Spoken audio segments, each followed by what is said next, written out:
சற்று முன் வெளியான தகவல். பான் கார்டு வைத்திருக்கும் அனைவரும் அதை ஆதார் கார்டுடன் இணைத்தே ஆக வேண்டும். அரசு வழங்கியுள்ள கடைசி வாய்ப்பு இதுதான். அத பத்தி தான் பார்க்க போறோம். மறக்காம நீங்க லைக் பண்ணிக்கோங்க, சப்ஸ்கிரைப் பண்ணிக்கோங்க. வருகிற டிசம்பர் 31ஆம் தேதிக்குள் ஆதார் எண்ணை பான் எண்ணுடன் இணைக்க வேண்டும் என்று அரசு உத்தரவிட்டுள்ளது.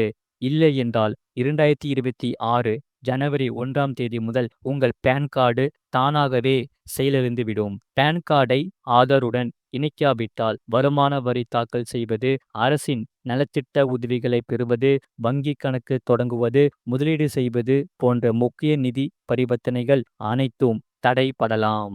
மத்திய நேரடி வரிகள் வாரியம் இந்த காலக்கெடுவை நிர்ணயித்துள்ளது. ஆகையால் பான் கார்டை ஆதாருடன் இணைப்பதற்கு வருமான வரி இணையதளத்திற்கு சென்று லிங்க் ஆதார் என்ற விருப்பத்தை தேர்ந்தெடுத்து உங்கள் பான் மற்றும் ஆதார் எண்களை உள்ளிட்டு ரூபாய் 1000 கட்டணத்தை செலுத்தி கட்டலாம். முழு வீடியோ லிங்க் கீழே இருக்கு. அதை கிளிக் பண்ணி பாருங்க. மறக்காம லைக் பண்ணிக்கோங்க.